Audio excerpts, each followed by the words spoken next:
les 10 commandements de Dieu et du diable. Aujourd'hui, les fondamentaux s'intéressent sur le combat de l'adversaire dans la marche chrétienne. De nos jours, nous voyons des gens se morfondre, se plaindre et haïr. Parfois, ils planifient ou décident d'arrêter de tomber dans les mêmes erreurs et ou tentations.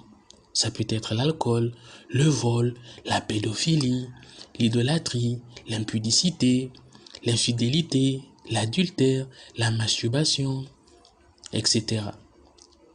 Après, lorsqu'ils finissent par faire ces choses citées précédemment, c'est-à-dire l'alcool, le vol, la pédophilie, l'idolâtrie, l'impudicité, l'adultère, l'infidélité, la masturbation, etc., ils se mettent à regretter et ont de l'amertume. L'amertume est une conséquence directe de la déception. En effet, la déception est un état ou un sentiment induit par une insatisfaction ou un échec. Elle peut être la source d'un stress psychologique à force d'entraîner plusieurs réactions négatives.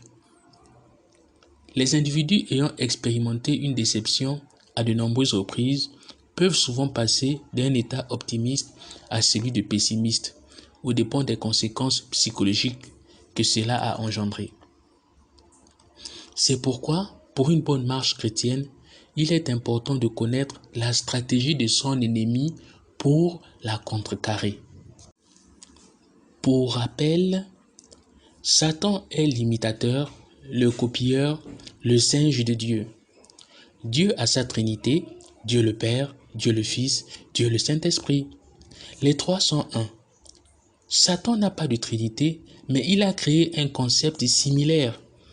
Un conseil avec 3 acteurs, Satan, le monde et la chair. Les 3 sont unis.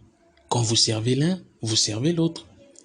Voilà pourquoi, si vous ne renoncez pas aux œuvres du diable, vous serez demain une piste d'atterrissage pour Satan. Je prie que cela ne soit jamais votre partage, au nom de Jésus. Dans le livre de Sun Tzu, intitulé « L'art de la guerre », parmi les conseils stratégiques qu'il nous donne, il affirme « Connais ton ennemi et connais-toi toi-même ». L'analyse des menaces renforce la gestion des accès à privilégier. Comme vous avez pu le deviner à partir du titre, le diable, tout comme Dieu, a lui aussi ses 10 commandements. Et comme dit la parole de Dieu dans Osée 4, verset 6, « Mon peuple périt faute de connaissance ». Et dans Jean 8, verset 32, « Vous connaîtrez la vérité et la vérité vous affranchira ». À cet effet, nous vous présentons d'une part les 10 commandements de Dieu et d'autre part les 10 commandements du diable, révélés par le pasteur Jonas Lunkuntu Mpala, qui a passé 25 années au service du diable, où il était un grand et aujourd'hui au service de notre Seigneur Jésus. Il dévoile les œuvres et les pièges du diable sous ordre et protection du Seigneur Jésus. Nous vous remercions de nous accorder votre attention et que le Saint-Esprit vous accompagne durant toute la lecture et toute cette écoute. Amen. Nous vous révélons ces 10 commandements afin que vous soyez édifiés. Bonne écoute à tous. Premièrement, les 10 commandements de Dieu. Ils occupent une place centrale.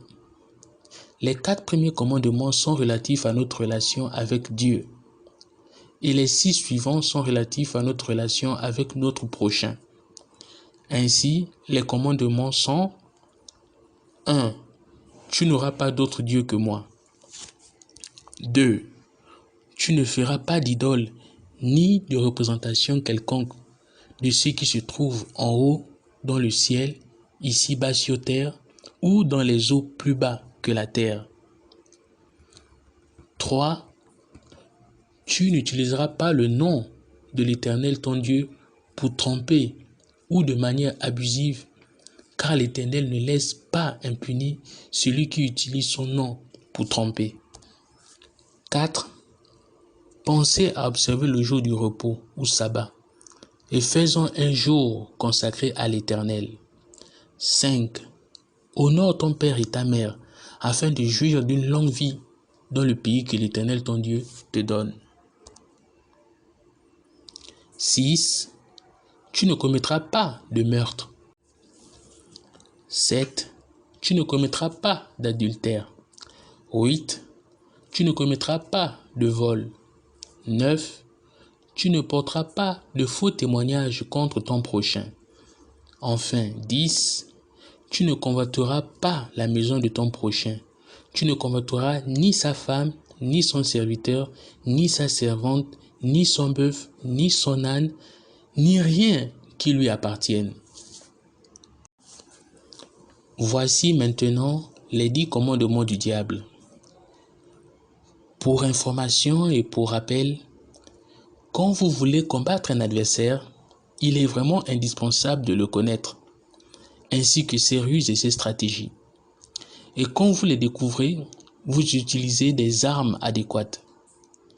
Vous pouvez attaquer à droite alors que votre ennemi se trouve à gauche.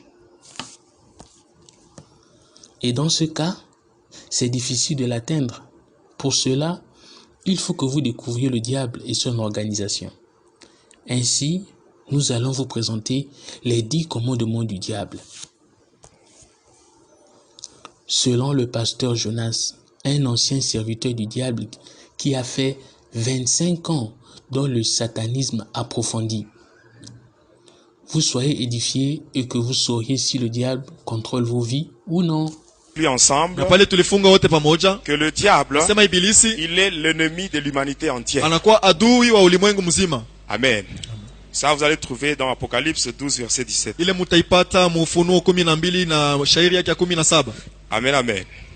Mais aujourd'hui, nous parlons sur le mystère de la mort. Aujourd'hui, j'aimerais parler sur quelque chose qui est vraiment très capital. Cette chose-là, c'est le choix. Amen. Hein? Amen. Le choix. Devant toi, il y a la vie et la mort. C'est toi-même qui dois faire un bon choix. Amen. Si tu fais un mauvais choix, tu seras maudit, toi et ta descendance. Mais si tu fais un bon choix, tu seras béni, toi, ainsi que ta postérité. C'est ce que la Bible nous dit. On a lu cela. Amen. Beaucoup de gens croient que s'il meurt, c'est la fin. Mais sachez que pour un pécheur, la mort, c'est le début de la souffrance. J'ai vécu dans le monde de Lucifer. J'étais dans le monde astral. J'ai vu des choses terribles. Des choses horribles. Mais bien aimé, d'ailleurs pour toi qui m'écoutes, tu n'auras pas d'excuses devant le Seigneur. Amen. Parce que quand je témoigne, le témoignage que je vous donne, je ne le fais pas pour ma gloire, mais je témoigne pour la gloire de Dieu. C'est-à-dire pendant que je témoigne, je mets ma vie en danger. Et le Seigneur Jésus, c'est lui qui m'a délivré. Il voit tout ce que je fais. Parce que c'est lui qui m'a dit va témoigner. Lorsqu'il m'avait délivré, lui-même de sa propre bouche, il m'avait dit va témoigner.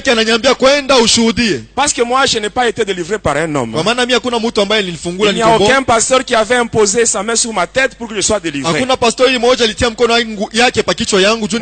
j'étais mort le 20 décembre 2003. Le 20 décembre mwaka 2003. Et les gens se préparaient pour aller m'enterrer. Mais pendant ce temps-là, j'étais dans le monde astral avec des chaînes, en commençant par les pieds jusqu'au niveau de la bouche et un gros cadenas. Amen. Amen. Aujourd'hui, j'aimerais que nous puissions tous vraiment arranger nos vies vis-à-vis du Seigneur. L'homme n'est pas maître de son souffle pour pouvoir le retenir. Il n'a aucun pouvoir sur le jour de la mort. Quand la mort vient, qui que tu sois, même si tu parles en langue, la mort n'aura pas peur de toi parce que tu parles en langue. Non. Il y a des gens qui avaient beaucoup de dons spirituels, mais ils sont morts. Mais si toi tu es en vie, sache que le Seigneur ne veut pas que tu puisses mourir dans cet état de péché. Et la Bible nous dit que notre Dieu n'aime pas la mort d'un pécheur, mais il déteste le péché. Amen.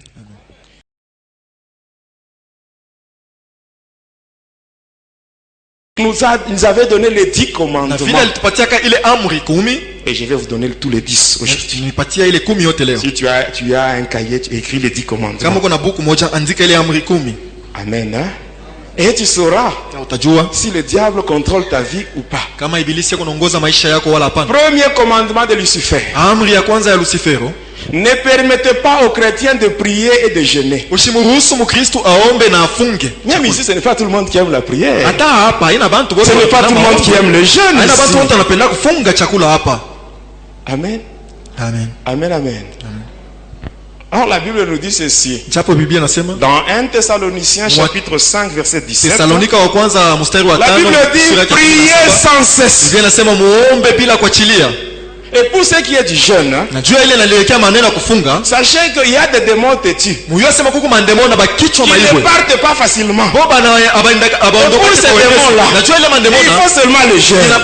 Voilà pourquoi Jésus lui-même avait dit dans Matthieu 17, 21, il a dit cette sorte de démons ne peut sortir que par le jeûne et la prière.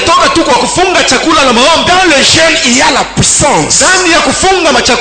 Jésus lui-même, avant de commencer son ministère, juste après son baptême, il a été conduit dans le désert. Et là, il était en jeûne. Et en jeûne, il a vaincu le diable déjà là-bas. Il a vaincu le diable en jeûne au désert. Amen. Amen. Deuxième commandement. Amen, amen. Le deuxième commandement dit ceci. Ne permettez pas aux chrétiens de lire la Bible, mais laissez-les lire les journaux, les romans, ainsi que le livre à caractère religieux. Vous allez voir parmi nous ici, il y a des gens qui portent des habits qui coûtent très cher. Amen. Amen. Et le prix de leurs habits dépasse même le prix de la Bible. Amen. Amen. Amen. Je parlais sur le deuxième commandement. Ne permettez pas aux chrétiens de lire la Bible, mais laissez-les lire les romans, les journaux et les livres à caractère religieux. Quand on parle de livres à caractère religieux, réveillez-vous, tour de garde, parole parler. Ce sont des distractions. Vous allez voir des gens qui n'ont pas de Bible, mais ils ont tout un tas de ces livres dans leur maison. Vous connaissez ce qu'on place entre les pages. La poudre d'aspergesmen. La poudre qui rend incrédule. Au fur et à mesure que vous lisez ces brochures-là, ça vous affaiblit. Vous finirez même par nier la divinité de Jésus. Comme ces gens-là qui ne reconnaissent pas la divinité de Jésus. Pendant que le diable lui-même, Lucifer, il connaît que Jésus est Dieu. Au désert, c'est ce qui s'était passé. Quand vous lisez seulement Luc 4 verset 12, le diable, après avoir tenté Jésus, le Seigneur lui dit, tu ne tenteras pas le Seigneur ton Dieu. Et le diable s'était retiré parce qu'il avait reconnu réellement que c'était Dieu. C'était moi Dieu qui me parlait. Amen. Amen. La parole de Dieu. Le diable. Vous savez, bien aimé, le seul véhicule que le Saint-Esprit utilise pour opérer le miracle. ile Roho Mtakatifu anatumia juu kufanya miujiza C'est la parole de Dieu. ni neno la Mungu. C'est la parole, mes bien-aimés. Ni neno wapendwa. Amen. Amen. La parole de Dieu. Neno la Mungu Il ne s'agit pas seulement de l'écouter. haifai tu kuisikia. Il faut l'écouter Inapaswa kuisikia et la mettre en na pratique. kuitia katika tendo. Quand tu écoutes la parole Wakati unasikia et tu la mets en pratique, na unaitia à ce katika moment-là, tendo, tu as droit au miracle. pale uko na ruhusa kumiujiza. Amen, amen. Amen. La parole de Dieu. Neno la Mungu Si tu marches kama unatembea selon la parole de Dieu, fuatana na maandiko tu ne vas takatifu, pas tomber dans le piège de Satan. hautaanguka mumiteko ya La shetani. Bible nous dit, Kwa maana Biblia dans inasema Psaume 119, Mzaburi verset 105, 119 la Bible dit, Biblia la inasema parole de Dieu neno la Mungu est une lampe à nos pieds, inakuwa taa kwa miguu une yetu lumière sur notre sentier. na nuru mu njia yetu. La parole de Dieu, Neno la Mungu c'est ça le code de la route d'un chrétien. ndio inakuwa kibao cha Mkristo. Amen, amen. Amen. La parole de Dieu. Neno la Mungu. Si tu veux réussir dans la vie, Kama unapenda kuweza si maisha, tu veux avoir du succès dans ce que tu fais, kama unapenda kufaulu mubile tu dois unafanya, connaître la parole. unapaswa kujua neno Voilà la Mungu. pourquoi Dieu lui-même Ndio maana Mungu avait dit mwenyewe à Josué. anamwambia Quand Yoshua, vous lisez Josué chapitre 1 verset 8, wakati unasoma Yoshua sura ya kwanza mstari wa 8, Mungu que ce anamwambia hivi, livre de la loi kitabu cha sheria ne hii s'éloigne pas de ta bouche, kisende mbali na mais midomo yako, le jour et nuit ukifikiri usiku na pour mchana, agir fidèlement kutenda katika selon uaminifu ce qui est écrit. kuambatana na Et vile c'est ainsi vinaandikwa, que tu ndio réussiras. maana utaweza Et tu auras du succès dans tes na entreprises. utafaulu mu makazi yako. La parole de Neno. Dieu. Et mes bien-aimés, j'aimerais ajouter un point. Wapenda, napenda kuongeza tena, Le diable ne craint pas la prière. ibilisi ashongopake maombi Parce que les satanistes aussi font de prière. juu bantu wa shetani nabo wanaomba, Mais le diable lakini ibilisi craint la prière anaongopaka d'une maombi personne qui a la parole. ya mtu ambaye kuna Qui a neno, la parole. ambaye kuna neno. Jésus lui-même, Yesu mwenyewe il était au désert. alikuwa mjangwa, Il a prié. aliomba, Il était en jeûne. alikuwa Il shakufunga est arrivé chakula, à une dimension très élevée. alifika mwatua moya Et juu, c'est à ce moment-là que le diable est venu. na ni pale ndio ibilisi Le diable alikuwa. est venu là. Ibilisi alikuwa Et pale, Jésus qui lui dit, Yesu anamwambia il est écrit. imeandikwa, Il est écrit. imeandikwa. Oui, Jésus. Yeye Yesu Lui-même la parole. yeye mwenyewe neno, Il se réfère à la parole. yeye anajifanya angalisho kuinena. Alors toi, Sasa wewe lui qui est la parole, yeye mwenyewe il se réfère encore à la parole. anaangalia tena kunena yake. Tu dois avoir la parole. Wewe unapaswa kuwa na La neno, parole. neno Le soubassement de la prière, c'est la parole. msingi ya maombi La ni neno. fondation. Ndio msingi. Parce que si tu connais la parole, Kama unajua neno, quand tu pries, wakati kunaomba, uko naomba connaissant la parole, wewe kujua tu neno, vas seulement rappeler à Dieu unaweza kumkumbusha tu sa Mungu propre parole. maneno yake Comme mwenyewe. lui, comme lui, Sasa vile il yeye est toujours derrière sa parole. yuko nyuma ya neno Pour lake l'accomplir. sio kuitimiza. Quand tu pries, Wakati tu unaomba comprends la parole, patana na Dieu neno, va t'exaucer. Mungu atakujibu. Amen, amen. Amen. Troisième commandement Agizo ya tatu wala amri ya tatu nous dit ceci. inasema hivi, Dites aux chrétiens ambia wa Kristo que Dieu leur Père Mungu baba yabo n'a pas besoin de leurs dîmes et leurs offrandes. ashihitajie machekumi yao na masadaka yao. Mais ce sont les pasteurs qui les volent. Ni bapastori njo beko naiba. Je reprends. Hein? Nasemulula, Dites aux chrétiens ambieni wa Kristo que Dieu leur Père asema Mungu baba n'a yabo pas besoin de leurs dîmes et leurs offrandes. yashina na lazima ya Mais chekumi na sadaka. ce sont les pasteurs qui les volent. Ni bapastori njo beko na baibia. Et il y a beaucoup de gens qui ont cette conception. Na kuko batu bengi beko na ile mafikiri. Mais quand tu donnes ta dîme, Wakati unalipa chekumi yako, quand tu donnes tes offrandes, wakati unatoa sadaka, c'est à Dieu que tu donnes. ni kwa Mungu ambaye Ta unapeleka. dîme, tu payes à Dieu. Chekumi unailipa kwa Les Mungu. offrandes, c'est à Dieu. Sadaka ni kwa Mungu ambaye unapeleka. Amen. Amen. Amen. La Bible nous dit ceci. Biblia inatuambia Dans Deutéronome 16:16. Mkumbukumbu la Torati Tu 16:16, ne te présenteras jamais hautaonekanika dans la présence de wala Dieu kwenda ndani ya nyumba ya avec Mungu les mains vides. mikono bure. Et quand vous lisez même Deutéronome 12, Hata kama unasoma Kumbukumbu la Torati 17 à 12 18, tokea mstari wa 17 mpaka Dieu 18, interdit strictement Mungu anakataza de sana manger la dîme kula à chekumi la maison. kunyumba, Et la dîme sur toute chose. chekumi juu ya kila kitu. Mais Dieu dit ceci. Mungu anasema hivi, Tu vas amener cela utaileta dans les lieux que le Dieu lui-même choisira. fazi ambaye Mungu yeye Et les atachagua. dieux choisis par Dieu, Fazi ambaye c'est Mungu son anachagua temple, son ni église. hekalu yake, ni kanisa yake. Amen. Quatrième commandement. Amri ya ine, Laissez les chrétiens pauvres acha bakristo babakie bamashikini, en leur disant de ne pas donner les dîmes et les offrandes. ushibambie mubambie bashitoe masadaka na machekumi. Quand on parle sur les offrandes, la dîme, tu sens une lourdeur en toi. Wakati balanza kuhubiri juu ya chekumi na sadaka, unasikia bushito ndani yako. Sache que le diable, Huyo asema shetani il a une main mise sur toi. aisha kutia mkono yake juu yako. pour te bloquer dans la pauvreté. Pour ce qui est de la bénédiction financière, mes bien-aimés, tu dois savoir donner. Dieu fonctionne avec le principe du qui-perd-gagne.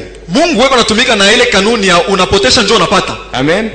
Parce qu'avec Dieu, il faut savoir donner ce que tu as pour avoir ce que tu n'as pas. C'est ça Dieu. Amen. Mais bien aimé, vous savez que offrir à Dieu, c'est craindre Dieu. Si vraiment vous vous dites que moi je marche dans la crainte de Dieu, tu dois aussi offrir à Dieu. Quand tu offres à Dieu, c'est aussi un signe de la crainte de Dieu.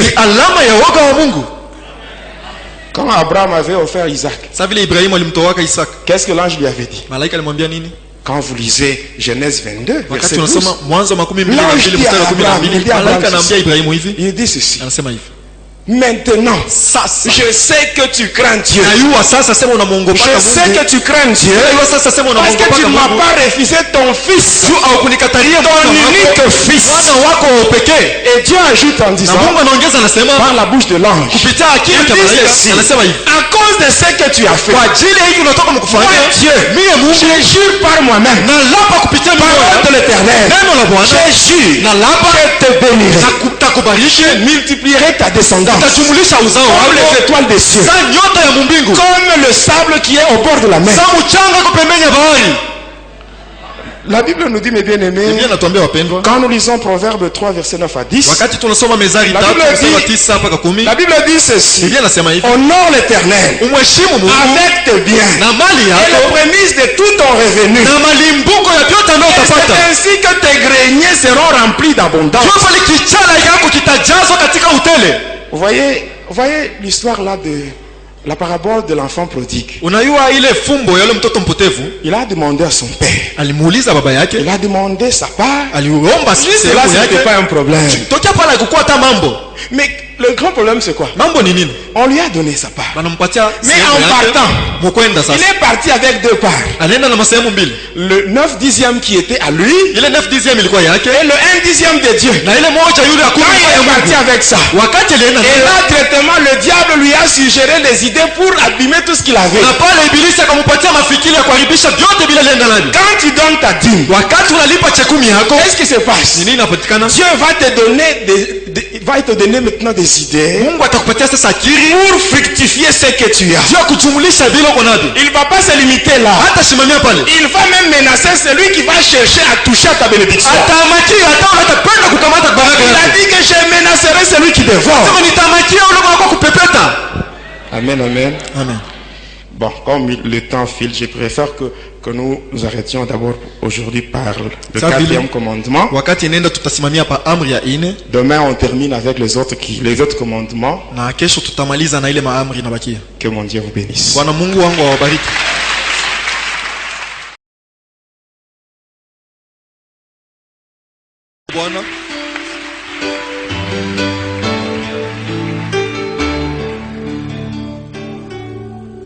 Peuple de Dieu, bonjour. Nous continuons avec le témoignage. Hier, on s'est arrêté sur les commandements de Lucifer. Amen, amen. On n'a pas eu le temps de conclure. Et aujourd'hui, nous donnons ce qui est resté. Et on passe à autre chose, c'est-à-dire l'armée de Satan. Amen, amen. J'aimerais qu'aujourd'hui, que tu me prêtes ton attention afin de connaître l'armée de Lucifer. Amen. Donc aujourd'hui, nous allons parler sur la puissance de l'adoration. Amen, amen. Notre Dieu, si nous voulons le provoquer positivement, amen, on peut le faire à partir de deux éléments: l'adoration et la louange. Parce que lui, il siège au milieu de la louange et de l'adoration de son peuple. Notre Dieu, quand on l'adore, amen, automatiquement, il ouvre le ciel. Et toutes les bonnes choses qu'on cherche descendent dans nos vies. Amen. Toi qui m'écoutes, laisse-moi te dire une chose. Tout ce que tu cherches. Amen. Toutes les bonnes choses que tu cherches, toutes ces choses-là se trouvent dans la main de Dieu. Il suffit que toi tu puisses bien l'adorer. Et automatiquement il va te donner ce que tu cherches. Mais le diable, connaissant cela, il a déjà orienté l'adoration. L'adoration qui devait revenir à Dieu. Lui, le diable a orienté cette adoration vers lui. En poussant bien sûr les humains à faire des choses qui ne reflètent pas la gloire de Dieu. La Bible dit qu'en toutes circonstances, nous devons rendre gloire à Dieu. Mais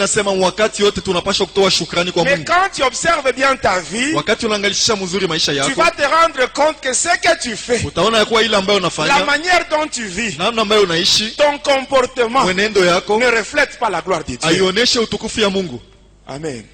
Et sache, quand tu fais des choses pareilles, tu es en train d'adorer le diable sans le savoir. Il y a les démons de Satan qui te poussent à faire cela. Et aujourd'hui, tu dois découvrir ces démons-là. Vous savez, mes bien-aimés, quand vous voulez combattre un adversaire, il est vraiment indispensable de connaître cet adversaire, de connaître quelles sont ses ruses et ses stratégies. Et quand vous découvrez cela, vous allez aussi utiliser des armes conséquentes. Amen. Vous pouvez attaquer vers la droite, mais votre ennemi se trouve à gauche. Ce sera difficile de l'atteindre. Amen. C'est ainsi qu'aujourd'hui, il faut que tu découvres le diable et son organisation. Lisons la parole de Dieu. Nous lisons 2 livres. Le premier, c'est le livre de Zacharie, le chapitre 14 et le verset 17. Le deuxième livre, c'est l'évangile selon Luc, le chapitre 3, du 21e jusqu'au 22e verset. Zacharie 14, 17, nous lisons au nom de Jésus-Christ.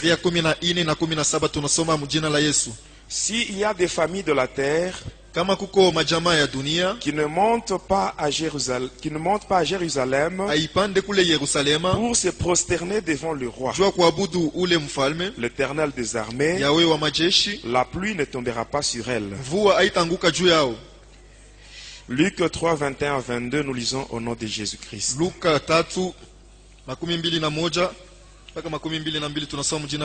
Tout le peuple se faisant baptiser, Jésus fut aussi baptisé. Et pendant qu'il priait, le ciel s'ouvrit. Et le Saint-Esprit descendit sur lui sous une forme corporelle comme une colombe. Et une voix fit entendre du ciel ces paroles. Tu es mon fils bien-aimé. En toi j'ai mis toute mon affection. Amen, amen. Amen. Tu es mon fils bien-aimé. En toi j'ai mis toute mon affection. Là, ce sont les déclarations du Dieu le Père sur Jésus. Amen, amen. Ce sont des bonnes déclarations. Des déclarations de bénédiction. Amen, amen.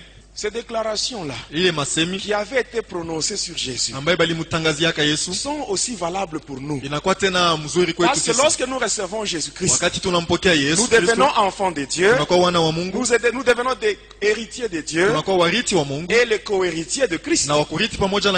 Amen. Amen, amen.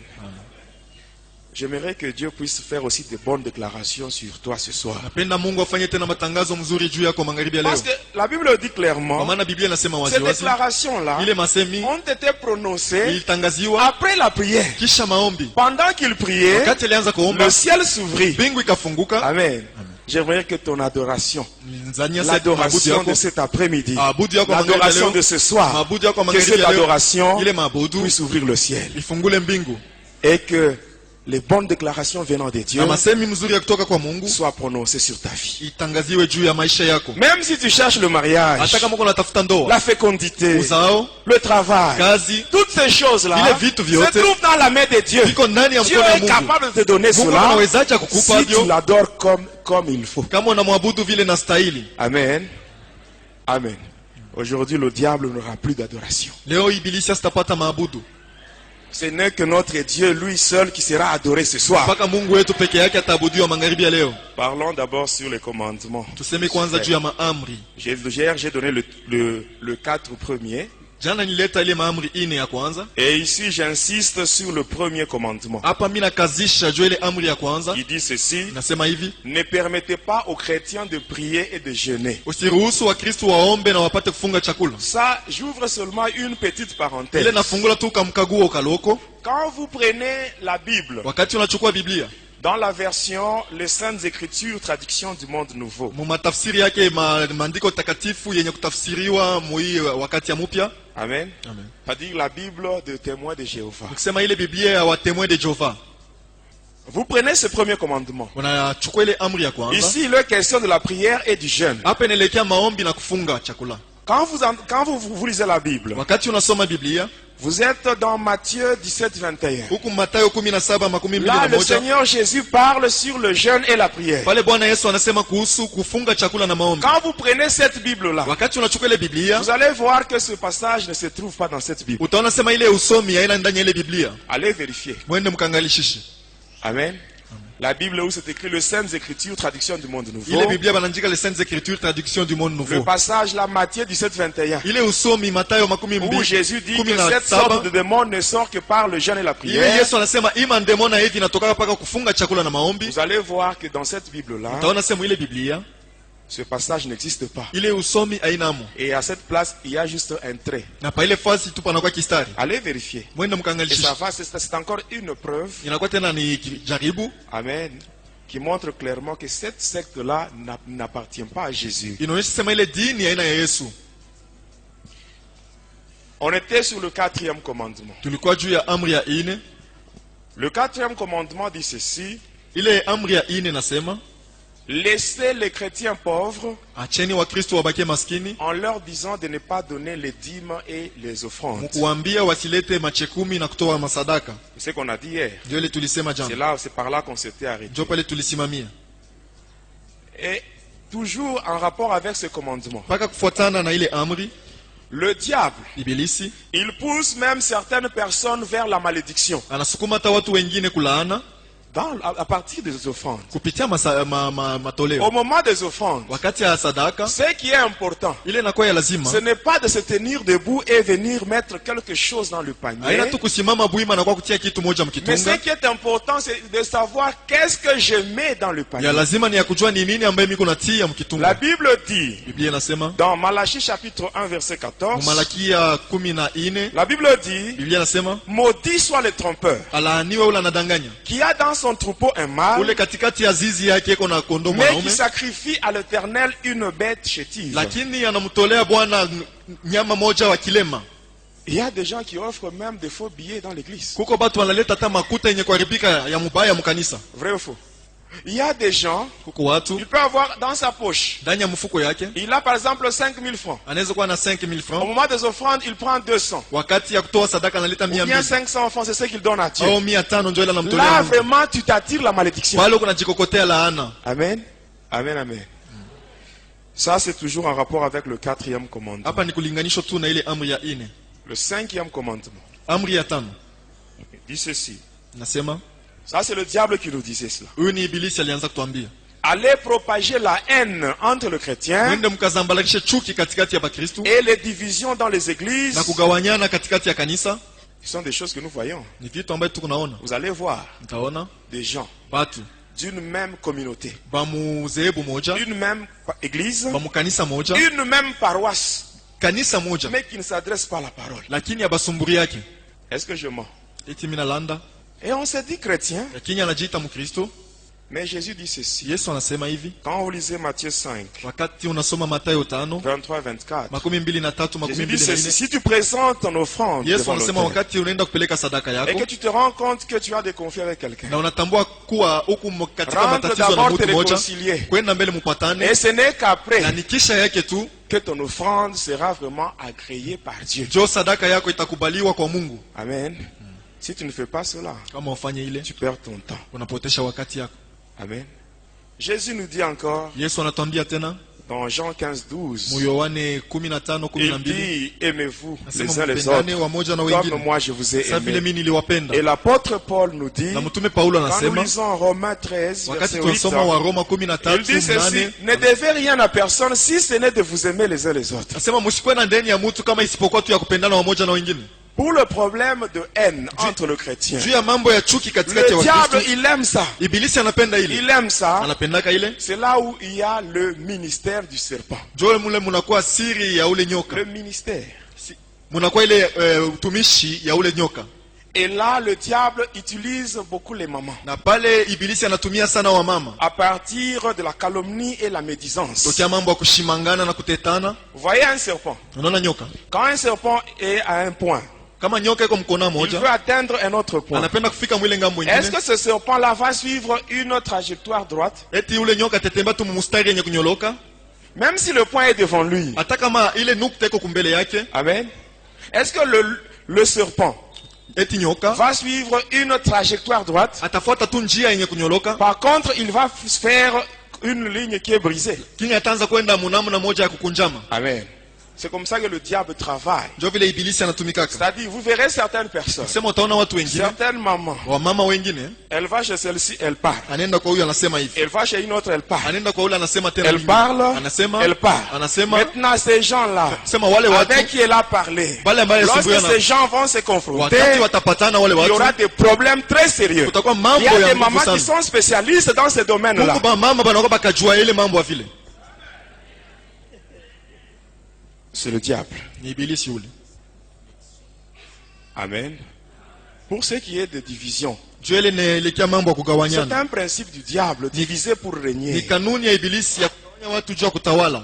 S'il y a un problème, Kama kuko mambo, quel que soit le problème, ingawa mambo, sachez qu'il y a toujours une solution. huyo devant sema Dieu. kuko paka jibu kumbele ya Mungu. Les enfants d'Israël, ils se retrouvent devant eux, il y avait la mer rouge. Wana wa Israeli wanajikuta mbele yao na bahari nyekundu. Amen.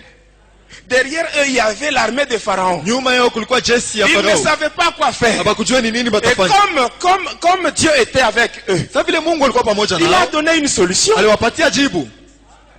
La division vient du diable. Kugawanyana kunatoka kwa shetani. Et aujourd'hui, Na leo il y a des faux serviteurs kuko watumishi wa biabongo qui créent des wako divisions naleta kugawanyika et kwa qui watu attirent beaucoup de gens vers eux. na banakokota bantu bengi ngambo Ces yao. gens-là, ils sont en train de faire du trafic. Wale watu weko nafanya uchuluzi, Ils utilisent des paroles flatteuses. wanatumia maseme Et ya même la kubembelesha na Bible dit watu. cela quand vous lisez dans 2 Pierre, Hata Biblia nasema kama unasoma wa Petro wa pili chapitre 2, versets 1 à 3. sura yake ya pili mstari wa kwanza mpaka 3.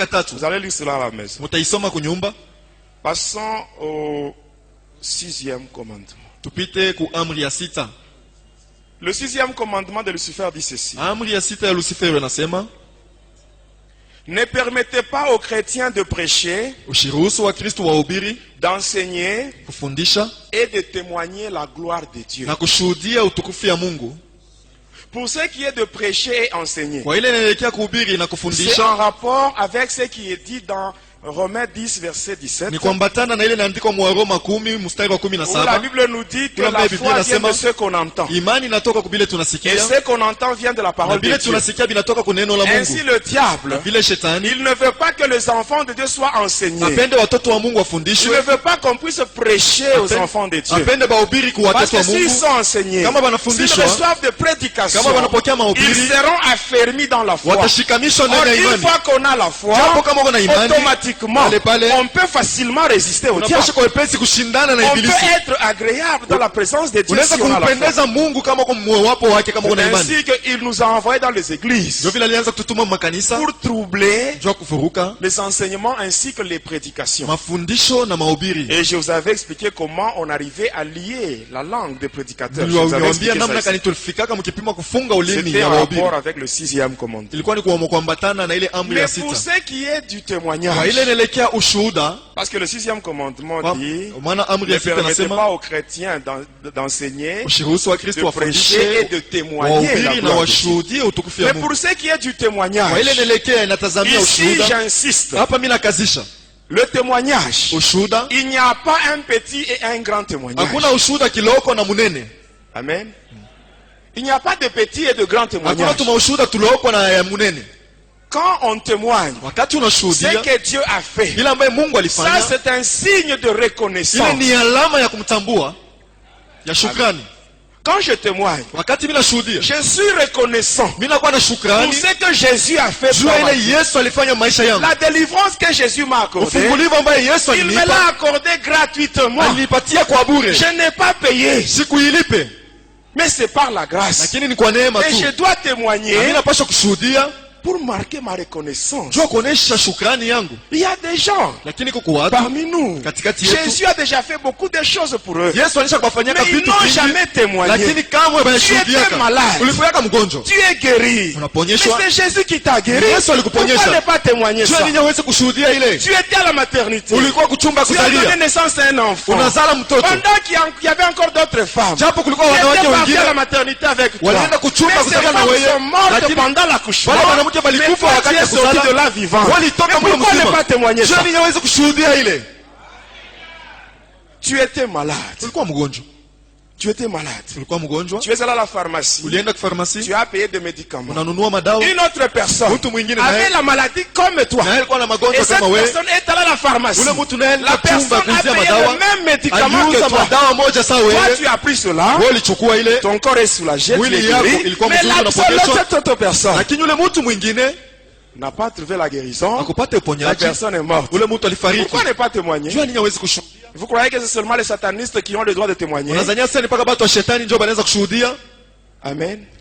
Quand tu témoignes, tu as la victoire sur le diable. Quand tu témoignes, tu as la victoire sur tous tes ennemis. Parce que la Bible nous dit clairement, dans Apocalypse 12, verset 11, la Bible dit, ils l'ont vaincu à cause du sang de l'agneau et à cause de la parole de leur témoignage. Et le témoignage, mes bien-aimés, c'est un ordre direct qui vient de Jésus lui-même.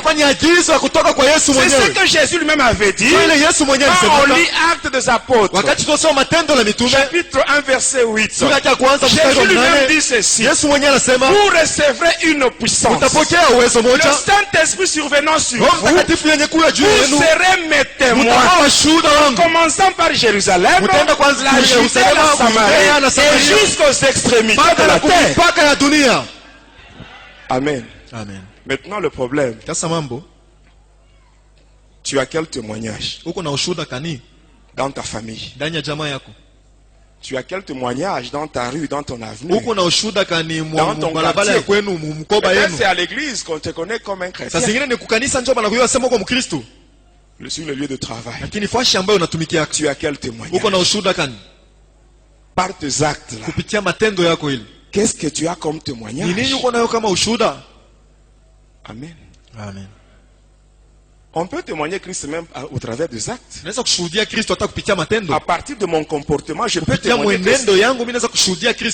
N'est-ce pas? Mais toi qui m'écoutes, tu as quel témoignage? Parce que la Bible dit que le témoignage commence à Jérusalem. Dans ta famille, tu as quel témoignage? Si tu as un mauvais témoignage, sache que c'est le diable. Amen. Le témoignage est là pour l'édification du peuple de Dieu. C'est ainsi que quand nous lisons la Bible, dans Ésaïe 8, verset 20, la Bible dit à la loi et au témoignage, Car si on ne parle pas ainsi, Kama tuseme vile, il n'y aura pas d'aurore pour le peuple. hakutakuya mapambazuko. On passe au 7e. Tunapita kuya 7 amri. Le 7e commandement de Lucifer dit ceci. Amri ya 7 ya Lucifer inasema, allez propager la polygamie. mwende mukazambalarishe mambo ya kuoa Et babibi ba ainsi mingi. j'aurai plusieurs âmes. Na vile mitakuya na manafsi ya mingi. Je répète, hein? Na semulula. Parce qu'il y a certaines églises qui soutiennent la polygamie. Juku kwa makanisa ingine, iku na shikamisha ile mambo ya kuwa na Il y babibi a ba mingi. certains serviteurs qui favorisent même la polygamie. Kuko batumishi bengine bana beko na shikamisha ile mambo ya kuwa babibi ba mingi. Allez propager la polygamie. Mwende mukakankamishe mambo ya kuwa na babibi ba Et mingi. ainsi j'aurai plusieurs âmes. Na vile nitakuwa na manafsi ya mingi. Amen. Amen. Quand nous lisons Genèse 2, verset 24, Wakati tunasoma Mwanzo La Bible dit ceci. Mwanzo 2, l'homme quittera son père et sa mère Biblia inasema mwanaume atatoka kwa baba yake na mama et yake s'attachera à sa na femme. atambatana na mke wake. Là, on précise bien. Pale banahakikisha Il vizuri, s'attachera à sa femme. atambatana na mke Il wake. ne s'attachera pas à ses femmes. Atambatana na babibi yake. Quand on dit sa femme, c'est au pluriel, c'est singulier. Kama anasema bibi yake, ni kusema ni Mais Dieu kuwingi dit au que ni moja l'homme tu. s'attachera à sa femme. Biblia Une inasema femme. mwanaume Une atambatana femme. na bibi yake moja Une tu. femme, c'est ça la volonté de Bibi Dieu. yake moja tu ndio mapenzi ya Mungu. Amen. Amen. Mariage, deuxième bureau, troisième. Nenda kwa deuxième Ça, c'est le bureau, péché. troisième. Ile ni nzambi. C'est le péché. Ni zambi ile. Et le diable, il insiste. Na ibilisi anakazisha. Il dit, j'aurai plusieurs âmes. Asema nitakuwa na manafsi ya mingi. Cela veut dire quoi? Kusema nini? Les enfants qui naîtront dans de tels mariages fabriqués, Batoto bale watatoka mwile mandoa yenye kujitungia. ce sont des âmes. Ni manafsi. Ce sont des âmes Ni manafsi. qui sont déjà à la disposition de Lucifer. Banakuwa tayari mbiko wa Lucifero. Amen. La Bible est claire, mes bien-aimés. Biblia iko wazi wapendwa. La Bible dit ceci. Biblia inasema Dans Exode 20 Mkutoka 12 et le verset 5. na shairi yake ya 5. Amen. Dieu dit ceci. Je suis un Dieu jaloux. Niko Mungu mwenye kuwa na buivu J'ai sana. puni l'iniquité des parents sur les enfants Na apiza zambi ya wazazi juu ya batoto yao. jusqu'à la 3e et à la 4e génération. Hata kukizazi kia 3 wala kia 4. Amen. De tels mariages là, Ile mandoa ya qui vile ne sont pas dans la volonté de Dieu, haina mu mapenzi ya Mungu. c'est déjà le péché. Inakuwa ni Et zambi. cela tombe même sur les enfants Na ile inaangukia hata pa batoto qui naissent bele beko nazalikwa. dans de tels mariages. Mu ile mandoa ya vile. Ils naissent déjà sous la malédiction. Beko nazalikwa chini ya laana. Mais tu peux être parmi nous. Lakini unaweza kuwa katikati yetu. Tu es né dans un tel mariage. Ulizalikwa kutokea ile ndoa ya vile. Tu n'as pas demandé à tes parents Hakuombe wazazi yako. de naître dans un tel mariage. Ukazalika mwile mfano ya ndoa ya Ce vile. que tu peux faire, Kile unaweza tu kufanya, peux seulement demander pardon à Dieu unamuomba tu Mungu huruma pour ce péché de tes parents. juu ya ile zambi ya Et bazazi par yako. après, tu demandes le sang de Jésus Na kisha yake unaomba damu ya pour Yesu te sanctifier, ya kukutakasa, pour effacer ce péché ya sur toi. kuzimisha ile zambi juu Parce yako. que la Bible dit, Kwa maana Biblia dans inasema Hébreu Waebrania 9:22, la Bible dit que sans l'effusion du sang, il n'y a pas le pardon de péché. bila kumwangika kwa damu hakuna usamehe wa zambi. Et quand tu demandes le sang de Jésus, Na wakati unaomba damu ya le Yesu, sang de Jésus va effacer ce damu ya péché-là Yesu itazimisha ile et zambi tu n'auras pas de problème. na utakuwa na Le mambo. diable n'aura pas une main mise sur toi. Ibilisi atakuwa na mkono yake juu yako. Amen. Amen. On passe au 8e commandement. Tunapita ku amri ya 8. Amen. Le 8e commandement dit ceci. Amri ya 8 inasema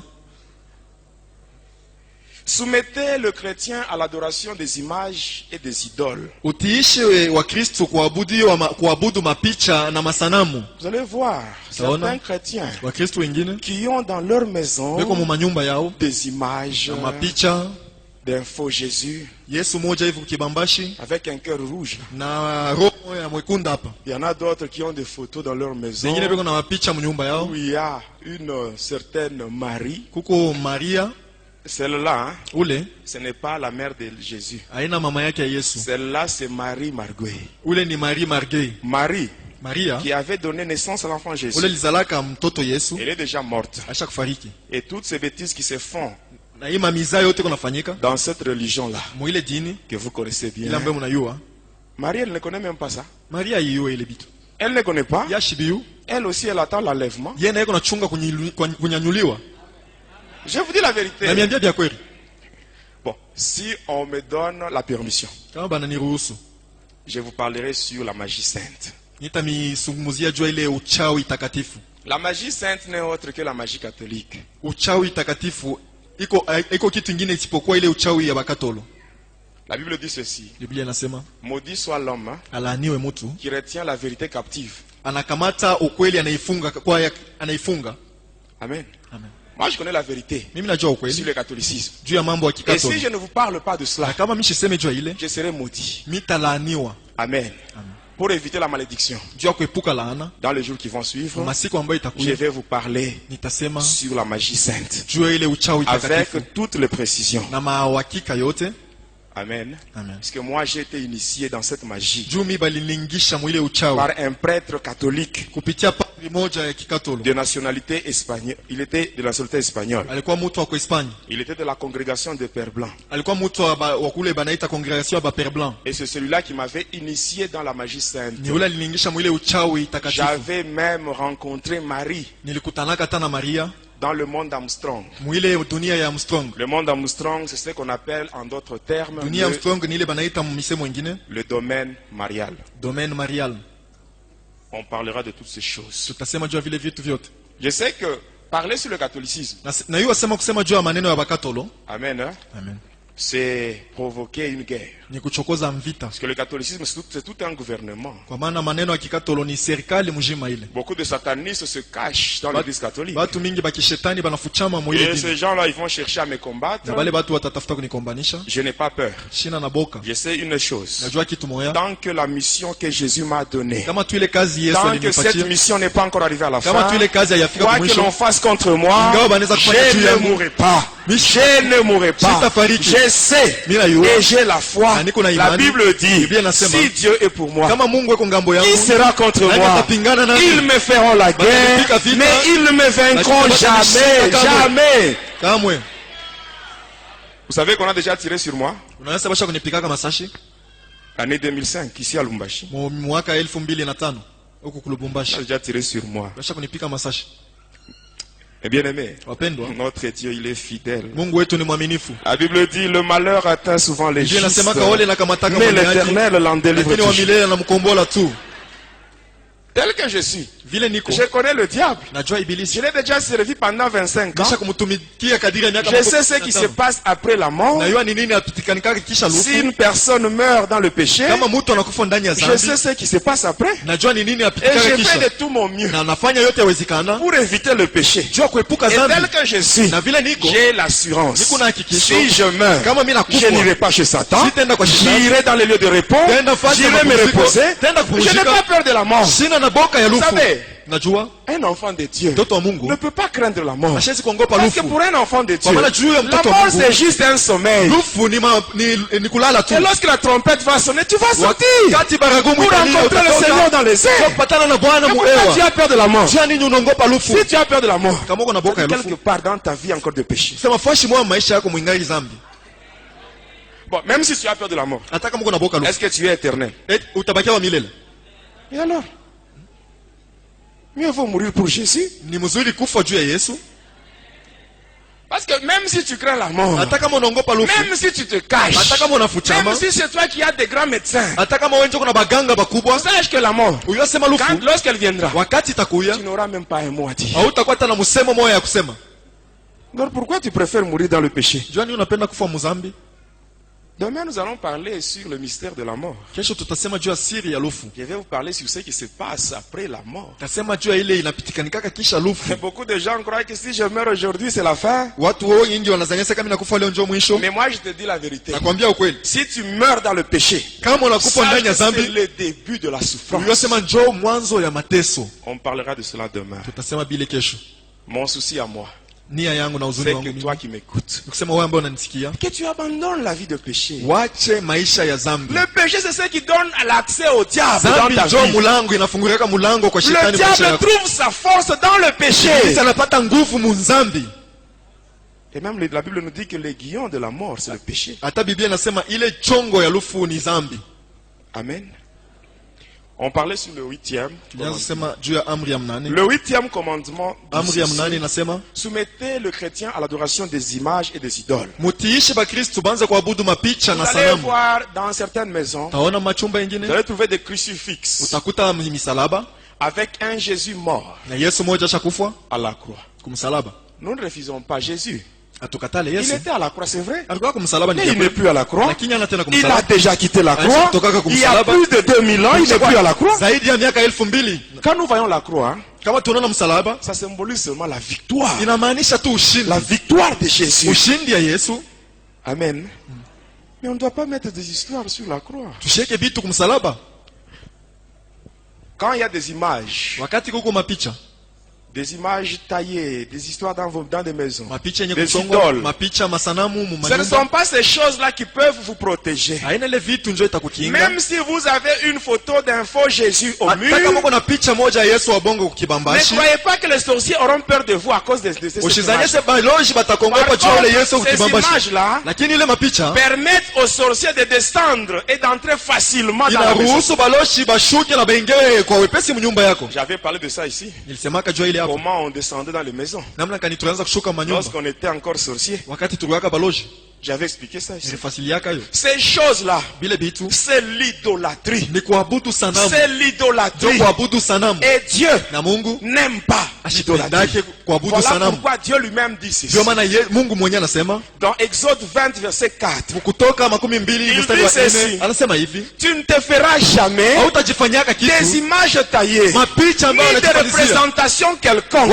Des choses qui sont dans les cieux, sur la terre, même plus bas que la terre. Quand tu fais des choses pareilles, tu es dans l'abomination devant Dieu. Ce ne sont pas des photos qui sont accrochées au mur,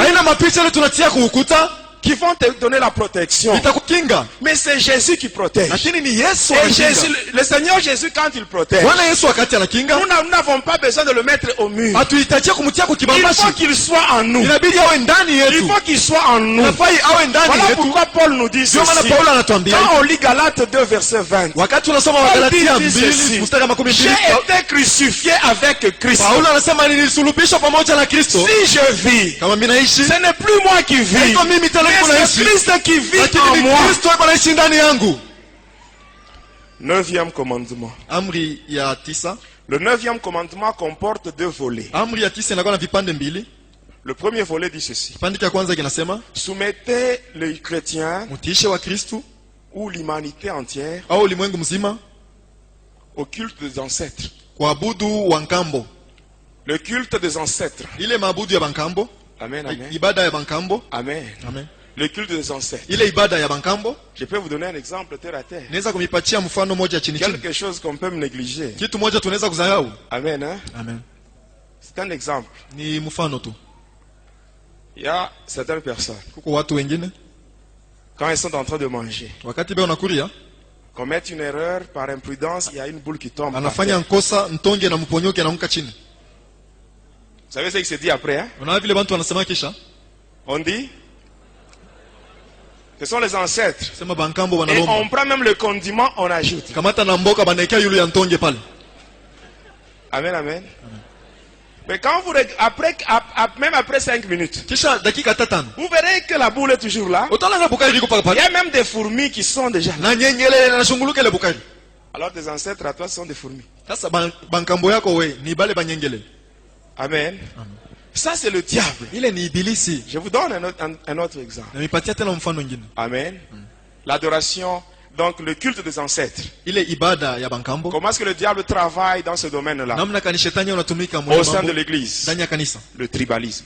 Le tribalisme. Amen. Hein? J'insiste, Lucifer lui-même nous avait dit ça. Le culte des ancêtres dans l'église, c'est le tribalisme. Vous allez voir dans l'église, il y a certaines églises, des églises où le tribalisme. Amen. Amen. Vous pouvez être dans une église pour vous donner un poste. Non, non, celui-là, non. Il n'est pas de notre tribu. Il faut seulement notre tribu. Non, mais bien aimé, quand nous sommes enfants de Dieu, Tel que moi je suis. Moi je suis de la tribu de Jésus. Même toi, tu es de la tribu de Jésus. Nous tous, nous sommes de la tribu de Jésus. Et ainsi nous tous, nous avons un même Père. Nous sommes tous les enfants de Dieu. Quand vous voyez des églises où il y a le tribalisme, sachez que le diable règne dans ces églises. Amen. Toujours dans le culte des ancêtres. Dans certaines religions, on vous dira, vous savez, pour atteindre Dieu, c'est difficile. Il y a quand même des gens, durant leur vie terrestre, ils ont vraiment tendu vers la perfection. Et ces gens-là, ce sont des saints. Ainsi, on va d'abord prier le saint. Après le saint, eux, à leur tour, ils vont conduire la prière chez Marie. Et Marie, à son tour, va conduire la prière chez son fils Jésus. Et Jésus vers le Père. Mais bien aimé, mais pourquoi cette longue gymnastique? Pourquoi? Pourquoi cette longue gymnastique? La Bible dit ceci. Dans 1 Timothée chapitre 2 verset 5. La Bible dit, il y a un seul Dieu. Il y a aussi un seul médiateur entre Dieu et les hommes, à savoir Jésus-Christ. C'est Jésus seulement. Je prie au nom de Jésus. Jésus lui-même avait dit, tout ce que vous demanderez en mon nom, vous l'obtiendrez. Amen. Pourquoi cette longue gymnastique? Il n'y a de salut en aucun autre nom si ce n'est que le nom de Jésus. Amen. Le deuxième volet du 9e commandement dit ceci. Soumettez le chrétien au contact de la télévision.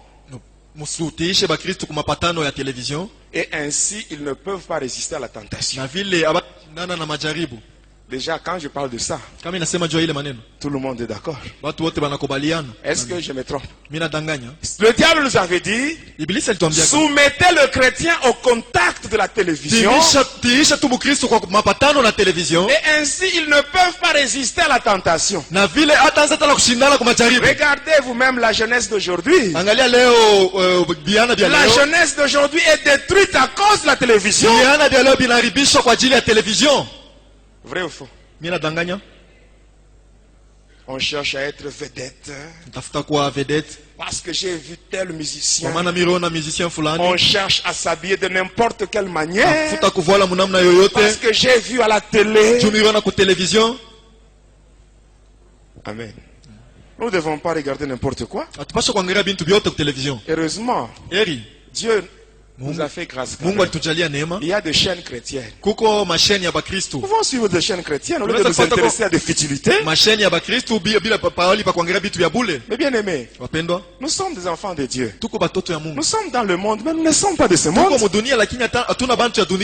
Aujourd'hui, il y a des sœurs qui ne savent plus comment s'habiller à cause de la télévision. Il y a des chrétiens qui ne connaissent même pas deux passages bibliques. Mais quand tu lui parles sur tel film, il va t'expliquer tout. Toutes les saisons, il connaît par cœur. Tout ça, il connaît. Amen. Amen. Est-ce que je mens? Il peut t'expliquer. C'est comme s'il était là pendant qu'on faisait la conception de ce film. Il va t'expliquer même ce qu'on n'a pas dit. Il va te dire, à ce niveau, on devait faire ça. Mais si tu lui demandes seulement un seul passage biblique, il ne connaît pas. Mais ici, il y en a, ils sont nombreux. Tout passera. Mais la parole de Dieu. La parole de Dieu. La parole de Dieu.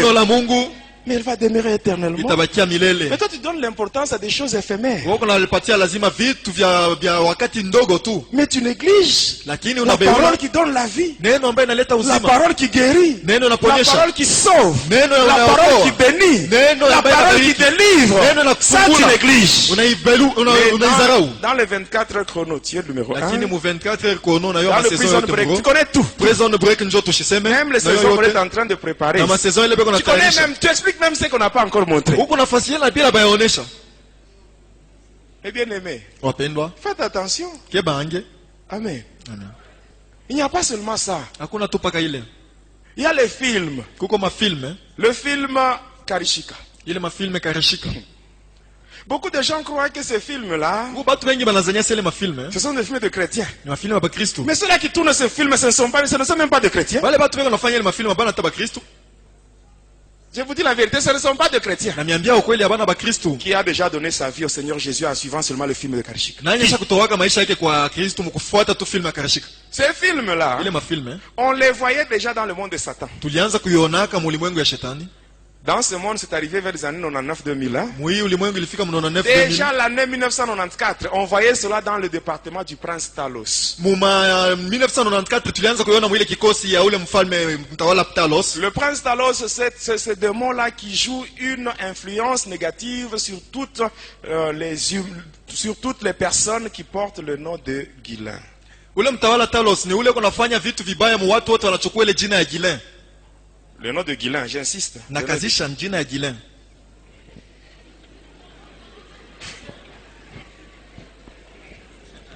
Amen, amen. Bon, aujourd'hui on n'a pas le temps, je vous donnerai des précisions par après. Leo tuna na wakati nitamipatia maneno vile iko kisha yake. Le prince Talos. Ule Vous mtawala voyez les films de Talos. Karishika. Na mafilme ya karishika. Là où on montre, on montre des histoires mystiques. Kule beko naonesha vitu ya uchawi. En étudiant l'homme, Mkumufunda mutu. Lucifer nous avait dit ceci. Lucifer alituambiaka hivi. L'homme, Mutu dans sa nature, mu hali il yake est plus attiré vers le mal que vers le bien. anakokotwa sana kwa mabaya kuliko kubizuri. Ainsi, quand vous voyez ce film, Na vile kama unaona on ile montre mafilme d'abord les choses mystiques. wanaonesha mbele vitu Ce sabia n'est que mistiki. vers la fin, Mpaka kumwisho on va vous montrer une petite séquence là ndio watakuonesha ukasekansi d'un moja serviteur de Dieu ya mtumishi mmoja wa Mungu qui triomphe. anawina. Mais la personne en voyant ce film, Lakini mtu mkuona ile la filme, personne va retenir plus ce qui est négatif. mtu atakamata zaidi vile vilikuwa vya bibaya. C'est l'envoûtement. Ile ni kujenduriwa tu. Quand vous voulez regarder ce film, Kama unaangalia ile mafilme, il faut voir des films, bon là, qui sont des films où on montre pas des choses mystiques. hapana ushangilie ile mafilme bado unaonyesha vitu ya buchawi. Il faut éviter même les films d'horreur. Epuka hata ile mafilme ya boka sana ya Les films de kuogopesha. zombies, Il de est ma film à vampires. zombie, il est ma Évitez vampire. de regarder ces films-là. Epuka kuangalia ile mafilme. Ça crée la peur. Iko naleta boka. Or, une fois que tu as la peur, Na kama uko na boka, tu ne pourras jamais combattre le diable. hawezi kumkombanisha shetani. Il y a certaines personnes qui ne savent même pas sortir la nuit pour aller se soulager. Kuko watu wengine abayo kutoka hata bushiku kulamuka tu kwenda kuchoma. Parce qu'ils ont vu un film Kwa d'horreur. maana unaona filme moja ya boka sana. Est-ce que je mens? Eti mimi nalanda. Est-ce que toi tu peux chasser les démons tout en tremblant? Wewe unaweza kufukuza ndemona huko naongopa? Un démon pour le chasser, Demona unajua il kumfukuza. faut prendre l'autorité sur lui. Pasha kuchukua mamlaka juu Mais yake. si tu as la peur, Na kama uko na comment boka, tu peux chasser les démons? kama kanyuza kumfukuza Ces ndemona. films-là de vampires, Ile de mafilme ya vampire, des films d'horreur. bazombi, mafilme ya kuleta maboka. Amen. C'est le diable lui-même, Ni shetani mwenyewe. amen, qui pousse les gens à tourner de tels films. Anasukuma batu bafanye mafilme ya vile. Et la majorité de ceux-là qui tournent des films d'horreur, ce sont des satanistes. Na bwingi ya watu wako wanafanya ile mafilme ya oga ni watu wa shetani. Dans les jours à venir, je vais vous citer le nom de quelques acteurs. Mwa siku ijayo nitamitaia majina ya wafanya mafilme wengine. Les satanistes, Watu wa shetani. comme l'homme qui a tourné le film de Blade. Kama ule mtu alifanya ile filme ya Blade. Vous connaissez le film de Blade? Vous connaissez cet homme-là? Wesley Snipes. Wesley Snipes, mnamjua ule mtu. Sataniste tout fait. Ni mtu wa shetani wa nguvu sana. Amen. J'ajoute, Mimi naalikwa toujours sur le deuxième volet du 9e commandement, mpaka mwi kipande kia pili kia amri ya 9, le film pornographique. mafilme ile ya watu wasio mavazi. Il y a même des chrétiens hein, Kuko hata bakristo qui ont de tels films dans leur maison. beko na ile mafilme mu manyumba yao. Quand tu regardes, qu'est-ce que tu cherches? Bo kama uko na yangalia njoo unatafuta nini? Il y a même des jeunes gens Kuko hata biana qui vont à l'internet banaenda kwa internet pour suivre des films pornographiques. kwa kuangalia tu ile mafilme pornographique. Mais qu'est-ce que tu cherches? Uko unatafuta nini? Mes bien-aimés, nous devons craindre Dieu. Bon, le 10e commandement dit ceci. Ne prononcez jamais le nom du soi-disant créateur et de son fils unique.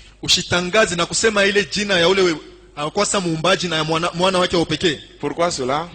Parce que la Bible nous dit, dans Romains 10, verset 13, la Bible dit, quiconque invoquera le nom du Seigneur sera sauvé. Amen. Je viens de donner les 10 commandements. Tous les 10. Maintenant, toi qui m'écoutes, je crois que tu te retrouves. Tu te retrouves dans l'un des commandements que je viens de citer. Sache que le diable, il a une main mise sur toi. Tu dois te repentir et chasser les esprits. Les esprits impurs. Amen.